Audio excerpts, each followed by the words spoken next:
Eh ben, à l'origine, c'est un rêve d'enfant, un rêve de gosse de moi. J'ai toujours rêvé un jour ouvrir une structure autour du livre et de la bande dessinée, en peu particulier, avec surtout une galerie d'art, donc pour pouvoir proposer des illustrations et des pages originales de bande dessinée d'artistes français et internationaux. Donc c'était un projet, donc j'ai économisé pendant longtemps pour, euh, pour préparer ce magasin et cette nouvelle vie. Et donc je suis absolument ravi aujourd'hui de cette nouvelle vie, de ce nouveau travail, quoi. On va trouver tout type d'ouvrages, tout ce qui est lié à l'illustration, à l'illustration. Donc ça va en grande partie de la bande dessinée française, ce qu'on appelle le franco-belge. Donc tout ce qu'on lit depuis l'enfance avec Tintin, Astérix, Spirou, Gaston, Boulet-Bill et tout ça. Après des bandes dessinées plus adultes avec des séries liées à des romans graphiques ou des séries plus sérieuses avec Largo Winch, 13 et ainsi de suite. Et après on va avoir du comics, donc qui est la version américaine de la bande dessinée, donc avec tous les super-héros, avec Spider-Man, Batman, et ainsi de suite. Et on va avoir le manga, qui est là, la bande dessinée japonaise, donc avec toutes les séries One Piece, Dragon Ball, et ainsi de suite. Donc ça, ce sont les ouvrages qu'on va trouver. Après, on va avoir des ouvrages jeunesse liés à l'illustration encore. Et après, lié à tout ça, on a la galerie d'art, donc avec des dessins de tous ces différents auteurs, surtout en franco-belge, parce que pour se procurer des dessins originaux d'auteurs japonais, c'est quand même très compliqué. Mais sinon, pour ce qui est des bandes dessinées franco-belges et des comics, on arrive à trouver assez facilement sur la galerie des originaux de français, d'étrangers et d'américains, entre autres. Voilà. Et même des dessins, illustrations d'illustrateurs et illustratrices de romans pour enfants, enfin de livres pour enfants. Et on a un dernier secteur d'activité qui est la BD vintage, le livre vintage. Donc on a des éditions rares en bande dessinée et des éditions courantes mais d'occasion. Voilà. En manga, en bande dessinée, en comics.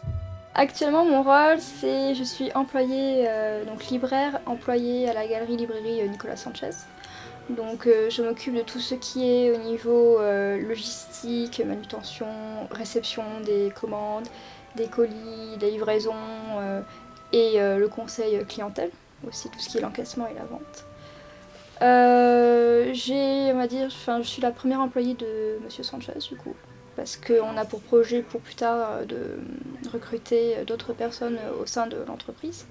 Ah bah, ma passion, elle est née depuis l'enfance, hein. Je suis dyslexique, donc j'ai eu beaucoup de mal à lire des romans, parce que le problème d'attention, et j'étais assez lent dans la lecture, donc j'arrivais assez facilement en lisant un livre.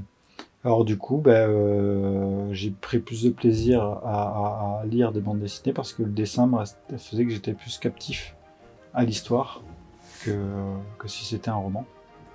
Donc c'est pour ça. Et puis je viens d'une époque où il n'y avait pas autant de jeux vidéo, pas autant de médias divers liés au smartphone. Donc on était plus curieux, je dirais, de la lecture. Donc moi ça a été la bande dessinée et j'aime ça depuis toujours. Alors la bande dessinée, c'est venu dès mon plus jeune âge, avant mes 10 ans à peu près. J'ai vu mon père en fait qui collectionnait des bandes dessinées comme des séries connues comme les Tuniques Bleues, il y avait Astérix, il y avait les Schtroumpfs, Tintin, Léonard. Et en fait, mon premier, disons, rapport avec la bande dessinée, ça a été Les Idées Noires de Franquin. Donc je les ai lus très tôt, je les ai lus à partir de mes 12 ans. Et en fait, ça a été pour moi une révélation dans l'univers de la bande dessinée franco-belge.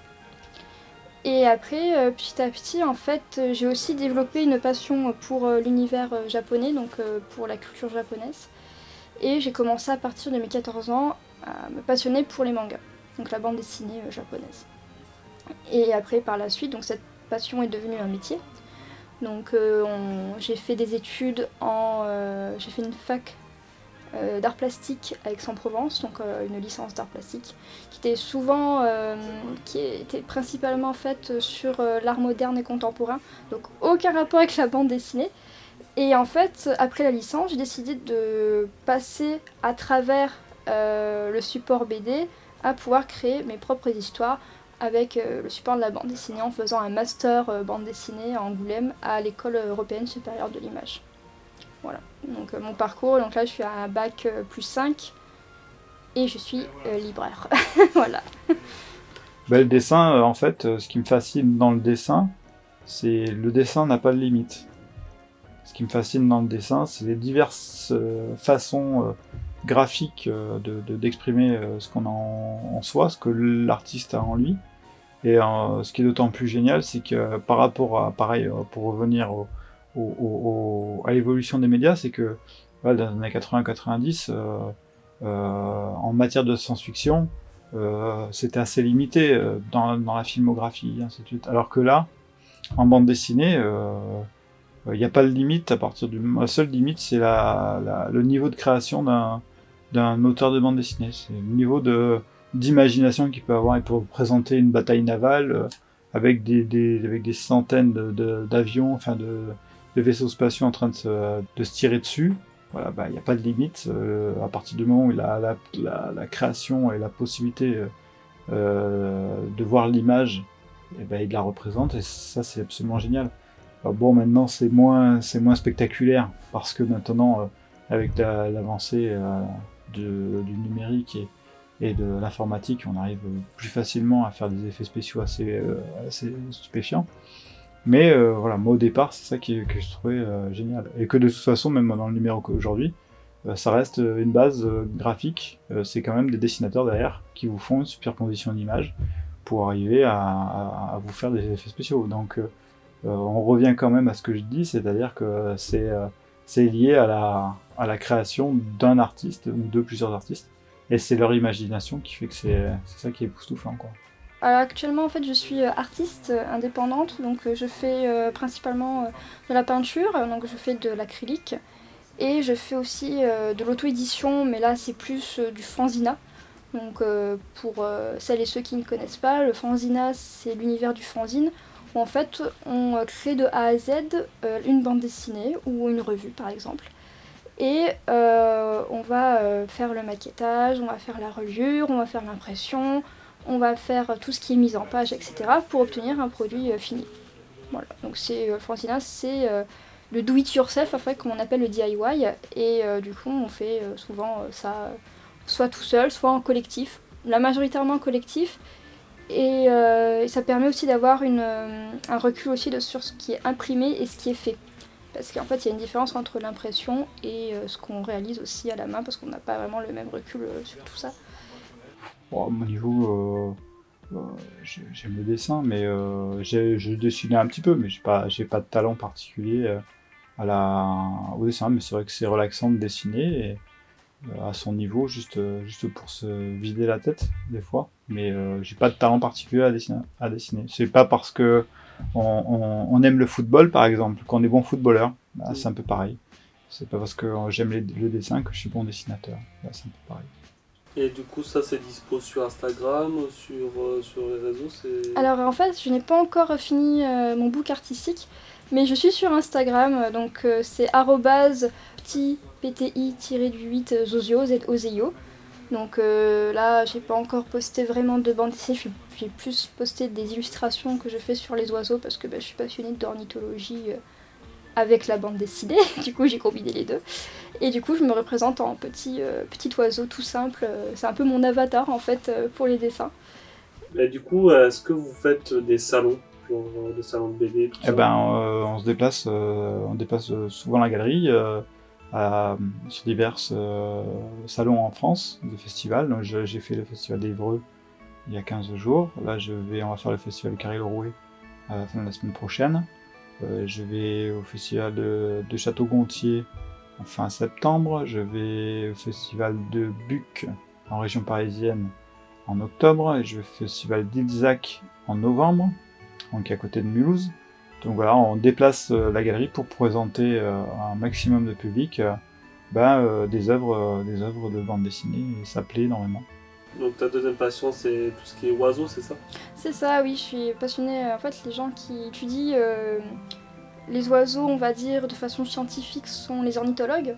Et quand j'étais plus jeune, je voulais être ornithologue à un moment donné, donc c'était vraiment travailler dans les parcs naturels. Parce qu'avant avant mes études artistiques, j'avais fait un bac scientifique à l'époque, donc spécialisé sciences et vie de la Terre. Et vraiment, mon point de départ, ça a été vraiment étudier les oiseaux de façon scientifique. Et après, petit à petit, en ayant vu pas mal de livres sur les oiseaux de façon scientifique, mais aussi artistique, à savoir comment les dessiner, petit à petit, j'ai pu introduire en fait cette passion dans mes dessins et surtout dans la bande dessinée. Du coup, quels sont les différents événements qui sont liés à la librairie, qui se passent dans la librairie? Il y a beaucoup d'événements. Il y a le festival Aéro BD sur la ville d'Istres, hein, dont la librairie est partenaire aussi de l'événement. Après, il y a Éternellement Manga dans un mois, pareil, où on est aussi présent et partenaire. Après, il y a toutes les animations de différents artistes qui viennent toutes les 6 semaines, parce que toutes les 6 semaines, on a une exposition différente, avec donc un artiste, un vernissage qui est réalisé, comme tu as pu le voir vendredi. Donc, on reçoit l'artiste et on présente ses œuvres qui veut venir au vernissage. Et on a très régulièrement des séances de dédicaces aussi pour des nouveaux ouvrages qui sortent. Donc les auteurs viennent signer leurs livres. Et on a aussi des expositions avec les médiathèques. Très prochainement, avec la médiathèque d'Istres, on fait une exposition sur les Tardarans et les elfes d'Imat, Daniela Di Matteo, qui sera présente le 2 décembre pour expliquer l'exposition et signer ses ouvrages. On a aussi une exposition sur Saint-Martin en fin d'année. Donc on a plusieurs animations autour de la boutique, quoi. Alors en fait, je vais déjà passer par le point en fait où j'ai rencontré Monsieur Sanchez. En fait, je l'ai rencontré à un festival de bande dessinée, donc le festival de bande dessinée de Carrie Lerouet. Et en fait, je me suis présentée, je lui ai dit que voilà, j'avais fini mes études et que je cherchais un emploi du coup dans l'univers de la bande dessinée. Et des mois après, en fait, je me suis présentée auprès de lui, donc dans sa librairie, et après on a pu discuter de formation et d'immersion professionnelle, donc en relation avec Pôle emploi. Et après, petit à petit, on a pu se lier d'amitié et construire quelque chose ensemble. Et en fait, le fait de revenir sur ta question sur le fait de me sentir bien dans cette librairie, c'est qu'en fait, je suis entourée de plusieurs secteurs d'activité qui me plaisent. Autrement dit, j'ai la partie librairie où, avec mon conseil, mes lectures, je vais pouvoir donner un avis constructif et pouvoir procéder peut-être à un nouveau lectorat qui serait intéressé par ce que je lis. Et le côté aussi galerie où en fait on va présenter des œuvres sous différents supports et formats parce qu'on a tendance à voir les planches de bande dessinée ou les couvertures reliées tout simplement ou imprimées, alors que là on va avoir des œuvres originales encadrées ou mises sous des dossiers particuliers. Et comme ça les personnes intéressées de près ou de loin peuvent avoir aussi un nouveau regard sur la bande dessinée. Parce que la bande dessinée c'est le 9e art. Et du coup, quels sont le genre de BD que vous aimez? Moi, j'ai pas d'aversion à aucune bande dessinée. Je suis très hétéroclite dans ma lecture. J'aime tout style à partir de moment où c'est bon, que ce soit même de la BD jeunesse. Avec moi, les petits diables, ça me fait rigoler. Les Sisters de Christophe Cazeneuve et William aussi.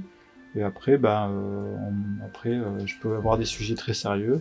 La SF, avec la SF, du western, du manga, peu importe, à partir du moment où je trouve ça bon, ça me suffit à passer un bon moment. Alors, c'est vrai qu'avec mon parcours que j'ai eu en en master, j'ai dû m'ouvrir à beaucoup de choses parce qu'en fait avant j'étais très axée bande dessinée japonaise, donc les mangas, j'ai lu énormément de choses de ce côté-là. Et je me suis mis depuis 2-3 ans à la bande dessinée américaine, donc autrement dit les comics. C'est très compliqué de s'y lancer dedans, mais il y a toujours des comics que je dirais piliers qui permettent d'introduire en fait le nouveau lectorat à une base saine et constructive. Et parce qu'en fait, dans les comics américains, on a tendance en fait à un auteur d'avoir plusieurs adaptations différentes d'une seule et même histoire. Quand vous prenez par exemple Batman, il y a eu tellement d'adaptations et de mythes qui ont été tournés autour du personnage et que les auteurs se sont appropriés. Et les scénaristes aussi, du coup, bien évidemment. Donc c'est pour ça qu'on se retrouve avec des milliers d'histoires sur Batman, mais il y aura toujours certains qui vont sortir du lot et qui vont permettre de se dire ça c'est la base on va dire pour s'introduire aux comics. Après j'ai lu aussi pas mal de franco-belge, donc on associe souvent le franco-belge à tout ce qui est Astérix, Tintin, Gaston, etc. Mais en fait il y a aussi tout ce qui est roman graphique. Donc ce sont des one-shots en fait qui sont dédiés pour un public beaucoup plus âgé, donc un public adulte. Et il y a tellement de choses, je pourrais en parler des heures devant la caméra. mais sinon, ce que j'aimerais bien dire surtout à toutes celles et ceux qui regardent ce reportage, c'est qu'il faut quand même que n'hésitez pas à vous lancer dans une lecture.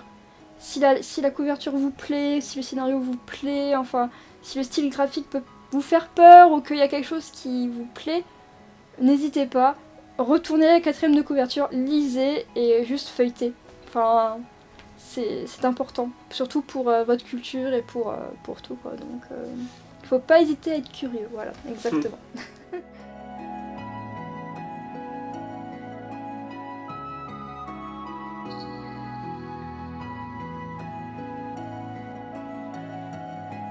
Alors, je vais vous présenter trois coups de cœur. Les 3 coups de cœur librairie. On va commencer par cet ouvrage qui est une intégrale sur la série qui s'appelle donc Il était une fois en France, où je trouve très intéressante cette histoire parce que bien souvent en 1940 beaucoup d'entre nous auraient dit qu'ils auraient été résistants. Mais là, au travers d'une histoire vraie, on va essayer de vous montrer que c'était pas si simple que ça. Et donc là, on est sur l'histoire vraie de Joseph Joanovici, qui pour certains, donc Joseph Joanovici est un Français d'origine hongroise, juif, qui en 40, pour certains juifs, était vu comme un haut résistant, et alors que pour d'autres, était vu comme un collabo. Alors comment c'est possible? Fabien Duvry, le scénariste, à chercher de la documentation pour savoir un peu ce qu'il en était. Il a trouvé de la documentation sur Joanovici, il a trouvé de la documentation à la fois à charge et de la documentation à décharge. Alors plutôt que de prendre parti pour une ou l'autre position, il a mis tous les éléments chronologiques tels qu'il les a trouvés et il en a fait une histoire. Et c'est cette histoire, et c'est absolument génial. Donc c'est vraiment un livre que je vous conseille. Donc il était une fois en France, chez Glénat. Et là vous avez une belle intégrale où toute l'histoire est complète dedans.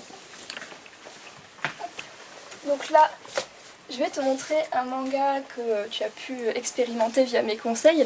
C'est Sexy Cosplay Doll, connu aussi d'adaptation My Dress Up Darling en animé. Donc en fait l'histoire, c'est un jeune garçon qui s'appelle Gojo, qui en fait fait de la couture et réalise des poupées japonaises. Donc il a hérité cette passion de son grand-père.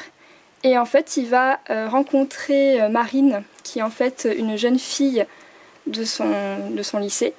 Et en fait, elle pratique le cosplay. Donc pour ceux qui ne connaissent pas, le cosplay, c'est une pratique au Japon et aussi en France sur créer ces costumes qui viennent de mangas, d'animés et jeux vidéo.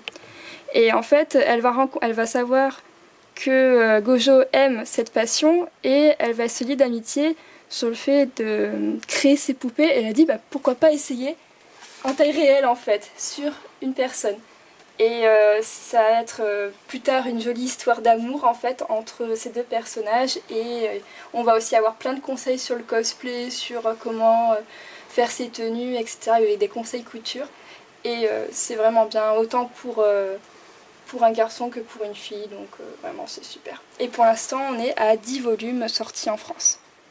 Je partirai sur un autre, bon là c'est un best-seller, je pense que beaucoup d'entre vous qui verront la vidéo seront moins surpris de mon choix, mais c'est vraiment mon choix coup de cœur depuis les années 2000.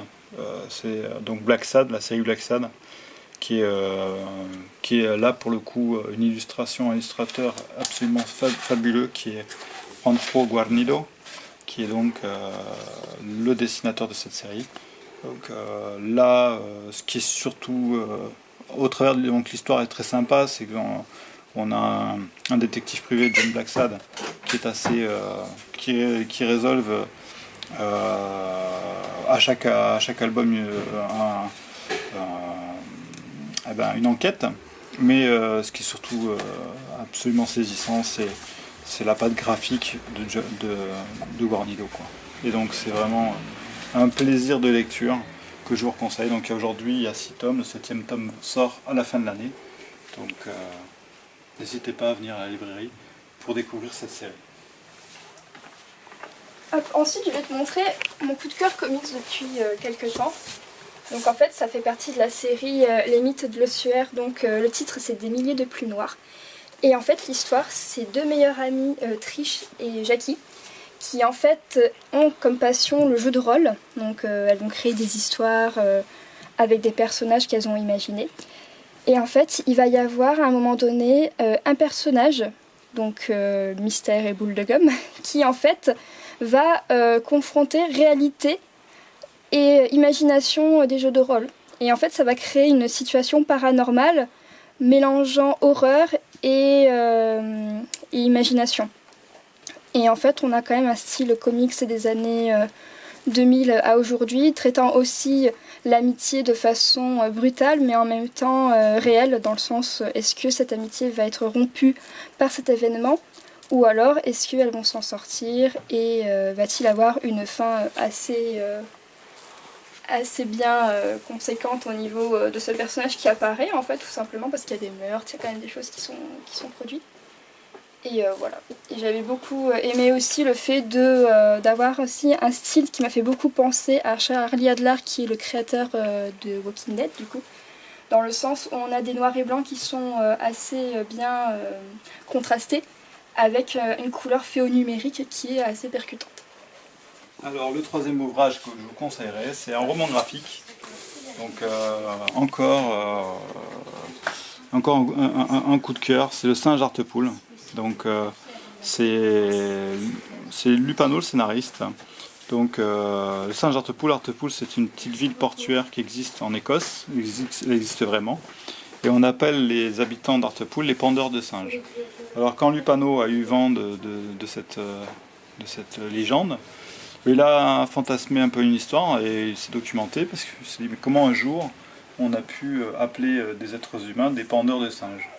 Donc au travers de l'histoire qui est racontée et narrée dans cet ouvrage, avec de très très belles planches de Jérémy Moreau, donc on a des illustrations à l'aquarelle.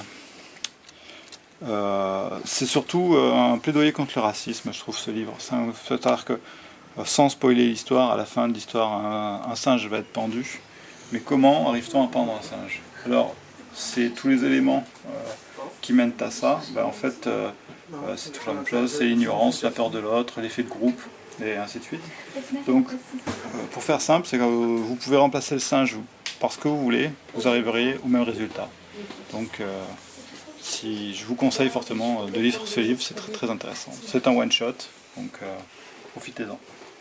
Et là, je vais te montrer le coup de cœur roman graphique. Donc roman graphique, pour ceux qui ne connaissent pas, c'est en fait, la plupart du temps, c'est un one-shot en fait, donc un seul volume qui en fait est dédié à un public adulte pour la plupart.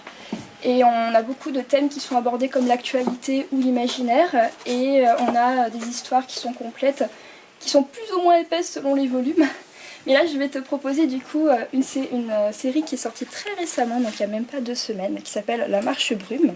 Donc un tome de prévu avec... Quand on lit le livre, on a une potentielle fin ouverte, mais ça reste très, très sympa. Et donc La Marche Brume, en fait, c'est une histoire où un village, voire une forêt, est entouré d'une brume épaisse et on ne sait pas d'où ça vient. Et en fait, cette brume va séparer les villageois des sorcières, donc dans la forêt.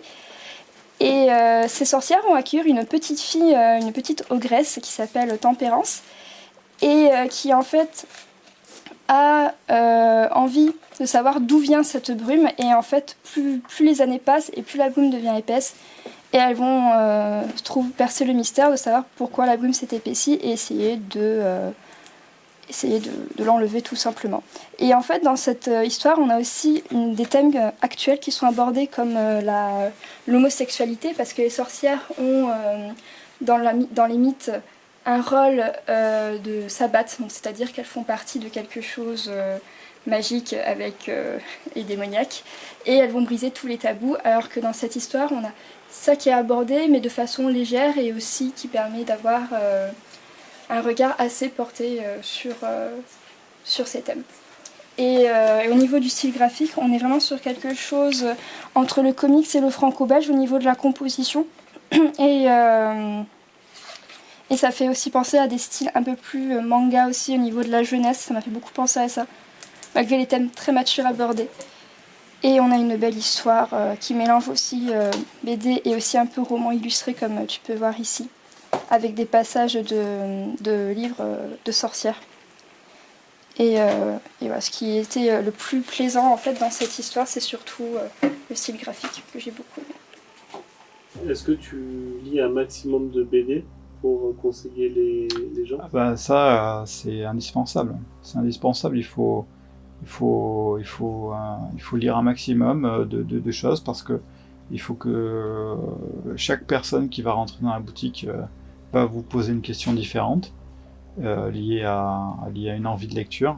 Donc il faut pouvoir avoir un réservoir de lecture assez important pour pouvoir orienter correctement la personne qui souhaite un polar, de la BD de SF, un bon manga ou peu importe. Et donc effectivement, ça oblige à avoir déjà une grosse connaissance depuis longtemps dans la lecture d'ouvrages de bande dessinée et autres. Et aussi essayer de maximum lire les nouveautés pour que justement on puisse orienter les clients dessus, quoi. Alors, ce qu'il faut savoir, c'est que ça, c'est souvent un cliché qu'on a avec les libraires, que ce soit des libraires généralistes ou spécialisés dans un domaine de littérature. Les personnes, quand ils passent les murs en fait de librairie, croient qu'en fait on a tout lu. Alors qu'en fait, malheureusement, on est obligé de faire l'impasse sur beaucoup d'œuvres qui sortent, que ce soit des nouveautés ou même du fond qu'on appelle, donc des séries qui sont un peu plus vieilles. On ne peut pas tout lire. Malheureusement, en France, au niveau des nouveautés, on est quand même à 50 000 références par an qui sortent, que ce soit en BD ou autre récit. Et on est obligé de faire l'impasse en tant que lecteur et même en tant que libraire sur beaucoup d'œuvres qui ne seront malheureusement jamais lues ou très peu lues. Et même là, à titre d'exemple, j'ai pu lire une dizaine de nouveautés, alors qu'actuellement on en propose à la librairie plus d'une trentaine. Et ça change toutes les semaines, ou voire tous les mois, ça dépend après des sorties que l'on a et des commandes qu'on a fait auprès des représentants de distribution. Donc c'est beaucoup plus compliqué, on va dire, et on se limite à des choses qui nous plaisent ou alors qui peuvent plaire à un public assez large. Voilà, malheureusement, c'est comme ça. J'aimerais tout lire, j'aimerais pouvoir lire tout ce que nous avons en librairie, mais malheureusement, on est obligé de faire l'impasse sur ça. Dentro non ti sento bene. Ok. Ce qui est pénible, c'est qu'il y a trop de livres. Pour tout mettre, c'est compliqué. C'est épanouissant d'arriver à concrétiser un rêve. Voilà, ça a été un travail de longue haleine. D'ailleurs, ce n'est pas fini, hein. Rien n'est acquis. Hein. C'est pas parce qu'on a ouvert la boutique que tout est blanc ou tout est noir. Non, il faut continuer de travailler tous les jours pour faire justement un maximum d'animation, faire connaître la boutique, parce que c'est pas le simple fait d'avoir ouvert la porte qui suffit, quoi. Il faut aller jusqu'au bout pour pérenniser l'activité et être serein dans le temps. C'est pas le tout d'ouvrir, quoi. Il faut que ça dure. Donc il y a une part de satisfaction, mais je serai satisfait vraiment pleinement quand ce sera complètement rentable et qu'on aura tout l'environnement imaginé qui sera fonctionnel et qui tournera très bien, quoi. Lisez. Vraiment, n'ayez pas peur de lire, que ce soit de la littérature étrangère, française, bande dessinée. Faut lire. Faut pas se limiter qu'à un seul support, car en fait la bande dessinée ça m'a permis déjà de me construire en tant que personne, mais aussi il faut pas non plus avoir peur du jugement des autres, parce qu'on a tendance à se dire qu'on lit que de la bande dessinée et que c'est entre guillemets pour les enfants, alors qu'on a quand même un rayon dédié aux adultes. Et il faut pas avoir peur. Il faut vraiment pas avoir peur de s'y lancer. Car quand on est plongé dedans, on n'en ressort jamais.